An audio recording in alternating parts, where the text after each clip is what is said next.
The journey towards this groundbreaking urban transformation initiative began in February 2023 when President Wickremesinghe submitted a proposal to the Cabinet of Ministers, emphasizing the need to elevate Kandy into a modern city with improved infrastructure facilities and services. Recognizing the significance of this endeavor, the Cabinet of Ministers gave its approval for the establishment of a special committee tasked with crafting a comprehensive plan for the Katugastota, Kandy and Kundasale areas. Capable leadership of the Secretary to the Prime Minister, Mr. Anura Dissanayake, a committee comprising of stakeholders and experts, was formed and tasked with the responsibility of crafting a plan. The development plan, initially discussed with ministers representing the Kandy district, including the governor of the central province, has undergone additional scrutiny, incorporation and feedback and suggestions.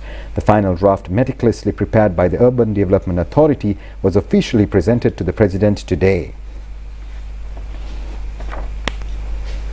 President Ranil Wickremesinghe said that this drafted plan was initiated following the discussion with JICA. Therefore, future plans should be carried out with the agreement of Japan. Before the implementation of this draft plan, we have to verify the real population in the Kandy district. Parliamentarian Rauf Hakim said that there are many problems in the district, including pure drinking. If the population increases, it will affect the natural environment. Development plans are useless if they will harm the environment. Therefore, all these plans should be carried out with the consent, especially of the Mahanayaka Thera and the general public. We have to develop Kandy city in line with the Kyoto and Nara cities in Japan. The President said that therefore Japanese support is essential for this program. Additionally, the President revealed plans to allocate certain universities to be established in the country to the city of Kandy, envisioning its transformation into a future educational hub. Following the deliberation of the city development plan, a disclosure pertaining to the development plan of Akurana city was also held. President Ranil Wickremesinghe issued instructions to officials for the comprehensive submission of a report concerning the development of Akurana city within a stipulated time frame of 6 weeks. The chairman of the Lanka Sathasa Pasandaya Pabewadna says that the imported eggs will be issued to the network of Sathasa outlets within the next 2 days. The Department of Animal Products and Health has already given its approval for the imported eggs. Consumers can purchase these eggs from Sathasa outlets at a price of 35 rupees per egg. Chairman of the Lanka Sathasa Pasandaya Pabewadna said that the imported eggs can be purchased from all Sathasa outlets from today at a price of 35 rupees per egg. These eggs are of proper quality and most stocks will be sent to Sathasa outlets from the 20th to the 28th of this month. Sathasa outlets are now maintaining a minimum price for milk powder, sugar and big onions. Therefore, attendance of consumers to Sathasa outlets has doubled at present.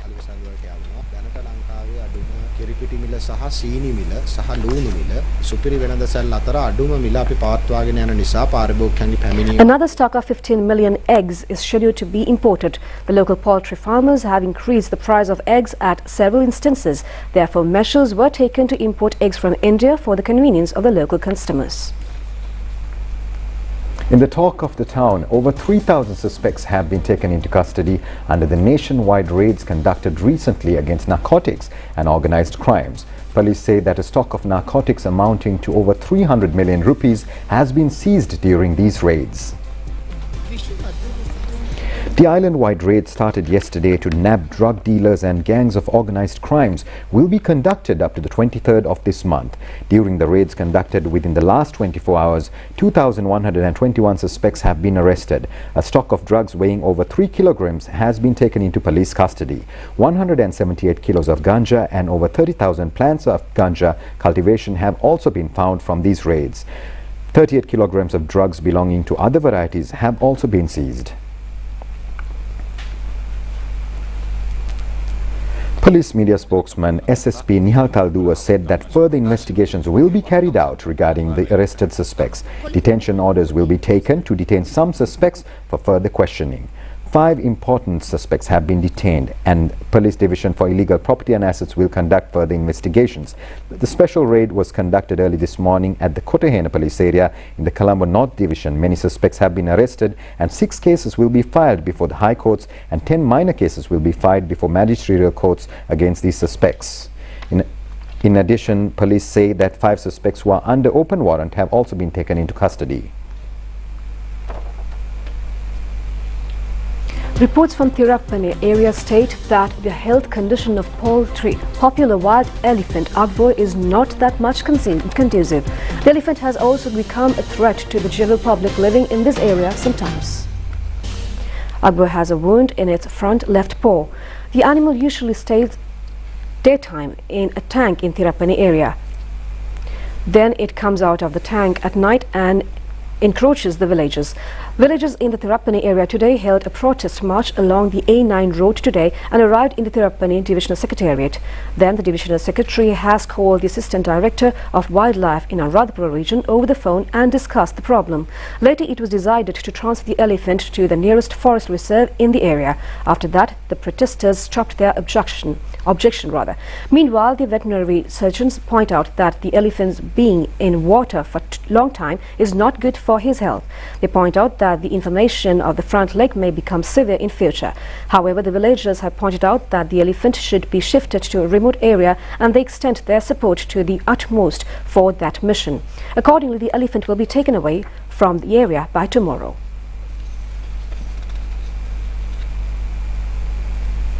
And now in some holly-jolly news, there is only 1 week to the dawn of Christmas this year.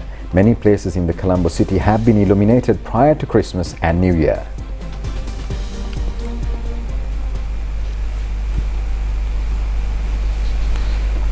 A colourful light system was initiated last night covering the entire golf-face green. A huge Christmas tree was also being erected.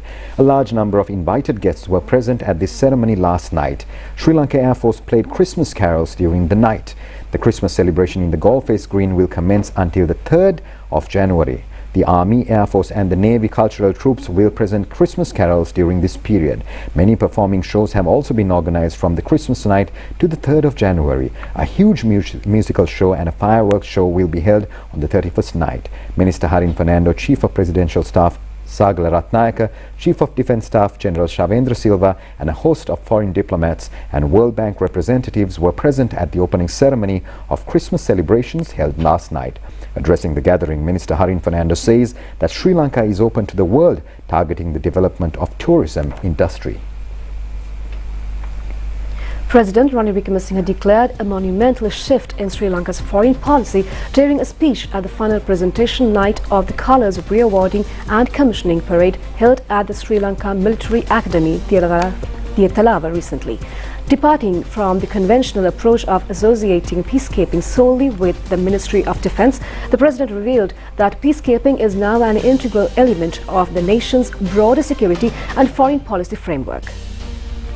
The President outlined the key components of the new foreign policy, emphasizing the holistic approach that extends beyond traditional political connections. Peacekeeping, climate change and various other global concerns are now central pillars of Sri Lanka's international relations strategy. Furthermore, President Wickremesinghe highlighted the intricate challenges posed by the transforming global landscape, emphasizing the need for a proactive approach to international relations and urged a compelling call for the international community to navigate the complexities of the evolving global order with vigilance and proactive mindset. The boast of regional cooperation, the President has directed the Secretary of Defence and Service Commanders to facilitate increased opportunities for neighbouring countries, particularly the Maldives, and extend support to African nations. Additionally, the State Minister and Chief of Defence Staff are set to visit these countries to communicate Sri Lanka's commitment. President Ranil Wickremesinghe acknowledged that the profound shifts in global dynamics since the collapse of the Soviet Union, leading to the dissolution of traditional alliances and the emergence of independent players and non-state actors. He addressed the challenges faced by the UN Security Council in reaching agreements, citing the complexities of modern geopolitics. He pointed out to the increasing role of the African Union in peacekeeping efforts in West Africa as a testament to the evolving international landscape. The President also noted the ongoing conflict in Ukraine, emphasizing the failure to reach a resolution and the resulting stalemate between Russia and Western nations. He highlighted the financial repercussions, including the recent decision by the US Congress to withhold further funding. Insights were shared on the impact of economic sanctions on Russia, with the observation that these measures redirected the nation's economic influence into the Middle East, West Asia and Sri Lanka. This shift manifested in increased Russian tourism and investments. President Wickremesinghe delved into the complex issue of Taiwan, underscoring the changing alignments and the influential role of China in the Indian Ocean. He pointed out the formation of strategic alliances, including collaboration between the US, India, Japan and Australia.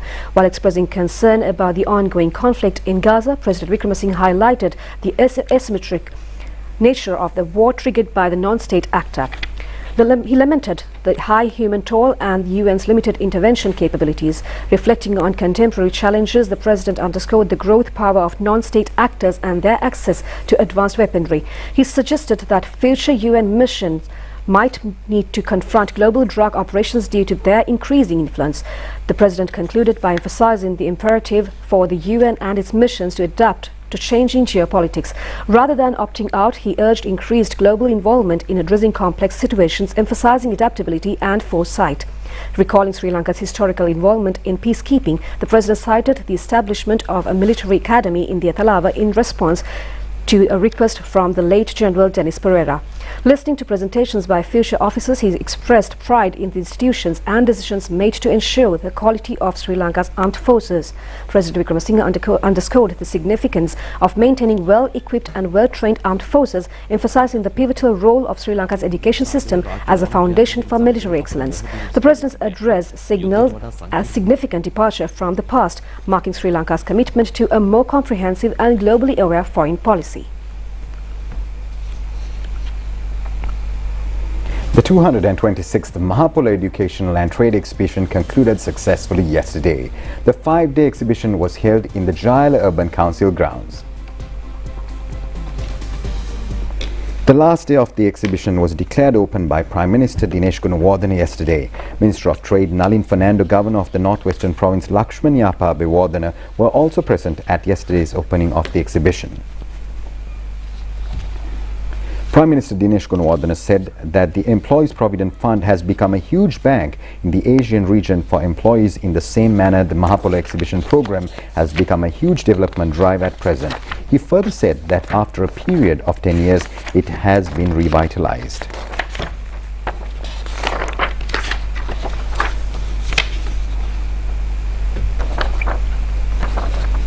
Acting Inspector General of Police Deshabandhu Tennakoon has instructed to take necessary measures to inspect and remove all activities that could be harmful to children within 500 meters of schools before the start of the new school term in February 2024. Acting Inspector General of Police Deshabandhu Tennakoon ordered the high-ranking police officers across Sri Lanka to remove all places that sell, distribute or propagate activities harmful for school children which are located within 500 meters radius of all schools. When the next school term commences in February following the term holidays, he not allowed any such operations to continue in this country. He further highlighted that strict action will be taken against such activities and establishments. The acting IGP also stated that measures will be taken to remove all the things that unfavorably affect the school environment by using the powers of Sri Lanka Police. Now, the State Minister Shanta Bandara has been appointed as the acting minister for the Ministry of Mass Media. President Ranil Wickremesinghe has made this appointment since Minister Dr. Bandulu Gunawardene has gone abroad. State Minister Shanta Bandara will look after the duties of the ministry until the minister's return.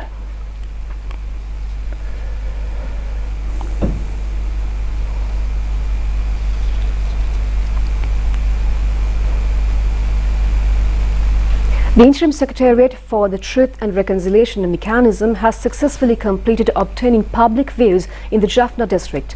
This obtaining of public views and ideas was carried out to prepare a sustainable framework to build national harmony and reconciliation. The Secretariat gathered public views by holding meetings throughout the district from the 10th to the 12th of this month. Views and opinions were entertained from civil organizations, religious dignitaries, university professors and lecturers, grassroots level community and women organizations. They expressed their views over the challenges and main problems of the community that has become a barrier to build sustainable peace and reconciliation in the country. The officials of the Interim Secretariat had discussions with the Buddhist monks, Hindu Kurukals, Jaffna Archbishop Dr. Justin B. Ganga, Pragasam, and many other religious dignitaries of the district. Director General of the Interim Secretariat, Azanga Gunawangsha, explained the functioning of this independent commission to establish true unity and reconciliation. The operation carried out by the Air Force with its Mi-17 helicopter to transport the necessary equipment for the water supply project in the Sripada sacred area has been completed successfully. This water supply project has been initiated to provide pure drinking water for the pilgrims in the upper Sripada area along the Hatton-Nalatania route. A pump house has been constructed and the required transformer and electrical pumping equipment were taken to that area by an Mi-17 helicopter. The mission, which started on the 15th of this month, ended today. The helicopter has transported equipment weighing over 25 metric tons in 25 flights. The mission was fully monitored by Air Force Commander Air Marshal Udeni Rajapaksa.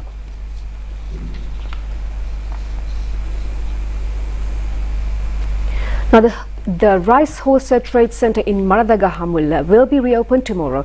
Although this center was constructed in 2014, it was not opened for business activities. This was set up for the convenience of small and medium-scale rice businessmen. Maradagahamulla's town is popular for wholesale dealers since 1977. Since its initiation, the wholesale traders faced many difficulties as there were no proper facilities in this business place. Therefore, this granary complex and wholesale trade center was constructed in 2014 under the supervision of the then Economic Development Minister Basil Rajapaksa. The aim of the construction of this center was to break the monopoly of private sector in rice business. However, no government came into power after 2014 attempted to use this granary complex and wholesale trade center. A sum of 459 million rupees had been spent for this project, while the State Engineering Corporation had completed construction work. This center has storing facilities for about 75,000 metric tons of paddy. This has 115 trade stalls. These stalls will be given to small and medium-scale businessmen under the supervision of Minister Prasanna Ranatunga. Minister Prasanna Ranatunga said that the granary will be handed over to the Western Provincial Co-Cooperative Department to store paddy from the next Maha season. This rice wholesale trade center is open daily from 5 a.m. to 3 p.m. Now, a special awareness program to promote Japanese language was held at the official residence of the Japanese ambassador in Colombo today. An undergraduate of University of Kalaniya, Eranga Gunasinghe, who has won the first place of a Japanese essay competition, was felicitated by the Japanese ambassador at this ceremony. The embassy has organized a Japanese language education program targeting the Sri Lankan undergraduates, the students who expect to continue higher studies in Japan. Eranga Gunasinghe of University of Kalaniya is studying Japanese language at the Modern Language Studies Division. She has won the first place of the essay competition organized by the Fukushima Reforms Agency for Foreigners under the title of My Heart in Fukushima. She became the first out of 870 foreign students representing 31 countries and regions. She was felicitated by Japanese Ambassador Mitsukoshi Hideaki. Sri Lanka's Chief Representative for JICA, Yamada Tetsuya, and Professor Dilrukshi Ratnayaka of the University of Kalaniya were also present at this occasion. As the ambassador of Japan in Sri Lanka, I take great pride in the fact that a young Sri Lankan triumphed in a Japanese writing competition held in Japan, securing the top position among 870 contestants. Our aspiration is for Japanese language education in Sri Lanka to continue flourishing, and we are actively collaborating with Japanese language educators, JICA, the Japan Foundation, and other stakeholders to make this a reality. For students who want to study in Japan, there are scholarships of Japanese Ministry of Education. Also, in other fields, like if you want to work in Japan, there are specified skilled workers program, which people with certain skills like care service, agriculture, construction, or food service can work in Japan and experience working in Japan. But for that, you need to pass certain Japanese language examinations. Japan has now a shortage of labor. We need a lot of foreign skilled workers. We would like to encourage Japanese language education for that purpose as well. JICA does a lot of cooperation ranging from grassroots assistance, volunteer, and grant assistance, technical assistance, and loans as well. Volunteer program is one of the most useful and the most efficient and effective and strong tools that we have to offer to Sri Lanka. We call volunteers as grassroots ambassador, and they are down on the ground meeting lots of people in the communities, working together with the people in the community and the various field. And right now we have 21 volunteers deployed all over the country, but it used to be over 40 volunteers deployed before the 2019 terrorist attack. So we are in the process of increasing the number of volunteers. Finally, actually, I would like to take this opportunity especially to thank the Ambassador for Japan in Sri Lanka, His Excellency Mr. Mizukoshi Hideaki, and the Chief Representative for JICA, Mr. Yamada Tetsuya, and the Mr. Kenji Sang and Ms. Anna Suzuki, everybody who cooperated to make this event success. And we have more news from home in brief. A meeting between Prime Minister Dinesh Gunawardena and Pakistan High Commissioner retired Major General Umar Farooq Burki was held at the Temple Trees today. The High Commissioner enlightened the Prime Minister on the measures to promote tourism industry between the two countries and tours of Sri Lankan Buddhist pilgrims in Pakistan. The High Commissioner said that Pakistan government will extend its support to further promote such tours next year.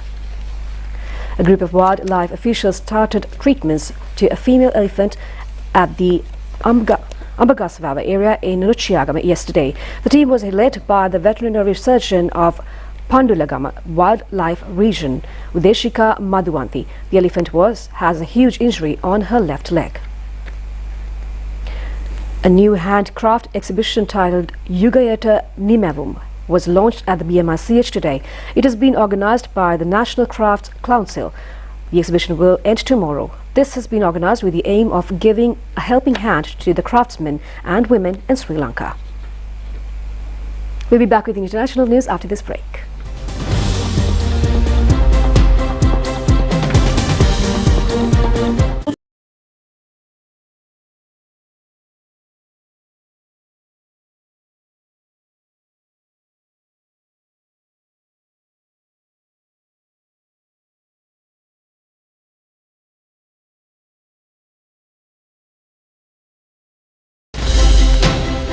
North Korea fired an intercontinental ballistic missile today that has a range to hit anywhere in the United States, says South Korea and Japan authorities. Japan's Parliamentary Vice Minister of Defense, Shingo Miyake, said that the missile has a potential to travel more than 15,000 kilometers, meaning it can reach anywhere in Japan and the mainland United States. South Korea's National Security Council said it was a solid fuel intercontinental ballistic missile, labeling the launch a destabilizing act that ignored international warnings. Now, Mexican authorities say that 12 people were killed in an attack at a holiday party in the central Mexican state of Guanajuato. An attack took place at dawn in the town of Salvatierra when an armed group opened fire on partygoers attending a pesada, a traditional Mexican party that is held in the days leading up to Christmas. According to local media, the state's Attorney General office said that 12 people had been killed without giving any more details.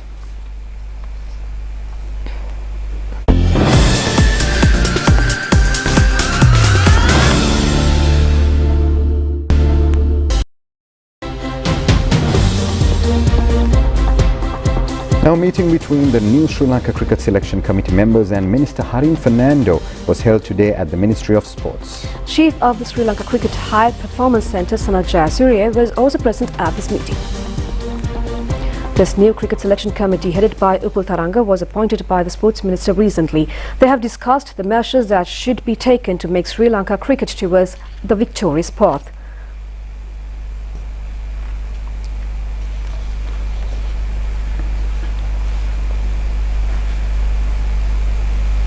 Kandy rugby team won the Inter-League rugby tournament match played against Police team yesterday played in Nittavela grounds. The Kandy team won the match 33 to 19 points. Sri Lanka Rugby Association has organised this tournament.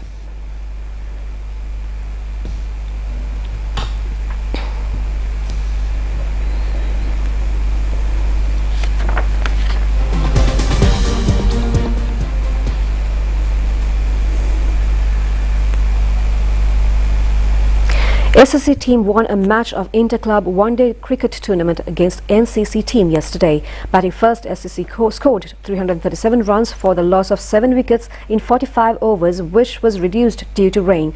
Avishka Fernandez scored 100 runs. In reply, NCC team was given a target of 263 runs in 35 overs. However, they only scored 248 runs for 6 wickets. Pathum Nisanka scored 135 runs. SSC team won the match by 14 runs according to the Duckworth and Lewis theory. That's all the news we have for tonight. Join us tomorrow at the same time for the very latest on ChannelEye. I'm Dilajali, signing off. Good night.